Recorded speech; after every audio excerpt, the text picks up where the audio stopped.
সুতরাং কাঞ্চন ভাই সম্পর্কে আমার শোতে যে কথাগুলো বলেছেন, তার পলিটিক্যাল ডিজায়ার সম্পর্কে আমি প্রশ্ন করেছি, সেগুলো নিয়ে দারুণ কথা বলেছেন। উনি বলেছিলেন যে এরশাদ আমলে তাকে মন্ত্রী বানানোর অফার দেওয়া হয়েছিল, কিন্তু তিনি নেননি। আমাদের এই জেনারেশনের অর্থাৎ কাঞ্চন ভাই বা কাঞ্চন ভাইয়ের উত্তর আলমগীর বা সোহেলরানা, তারা একটু সিনিয়র, তারা কজনই আছেন। সুতরাং তাদের প্রেস করি আমরা। আমাদের লিগেসি কখনো তৈরি করতে চাই না। অর্থাৎ অন্যান্য দেশে দেখবেন যে গণমাধ্যম থেকে শুরু করে বিভিন্ন প্রোডাকশন হাউস নতুন লিগেসি কিভাবে টিকে থাকবে, কিভাবে টিকে রাখানো যায়, সেটার জন্য চেষ্টা করে।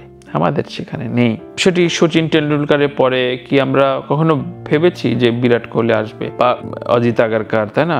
এরা চলে গেলে আর ক্রিকেট দেখবে, ভারতীয় ক্রিকেট কিন্তু ব্র্যান্ডিং এবং অন্যান্যরা তৈরি করে ফেলেছে। তেমনি ক্রিকেটে মাশরাফি, সাকিব আল হাসানের এইসব নানা রকম দলদাসত্ব, এগুলো নিয়ে চলে যাওয়ার পর একটা ভ্যাকুয়াম তৈরি হয়েছে। নতুন পরিচালক নিয়োগ দেওয়া হচ্ছে, আপনি সময় দেন। অনেক রকম বিতর্ক আছে, বুঝলাম। অনেক বড় বড় সাংবাদিকরা বলছেন রুবাবাদুল্লাহ মতিন, আসিফ আকবররা কেন শুধু গান গাবে। আবার একজন অভিনেতা হঠাৎ করে বলে ফেললেন, মানে লিখে ফেললেন যে আসিফ আকবর যেহেতু বিসিবি পরিচালক হয়েছে, তাহলে তামিম ইকবালকে এফডিসির শিল্পী সমিতির সভাপতি করে দেওয়া হোক। মানে স্যাটায়ার, সার্কাজম, ওর কিন্তু ক্যারিয়ার এখনো শুরু হয় না। ওর ইন্ডাস্ট্রির পোড় খাওয়া বুঝেও না। আসিফ আকবর কিভাবে কুমিল্লা ক্রিকেটের প্রতি আসক্ত হয়ে তার যে যোগাযোগ এবং ক্রিকেটের যে কোনো অনুষ্ঠানে তার যে আগ্রহ এবং টোটাল ম্যানেজমেন্টের সাথে আসিফ আকবর যে সংযোগ ছিল, সংযোগ বয়ে গিয়েছেন, সেটিকে আমরা দেখেছি, দেখিনি।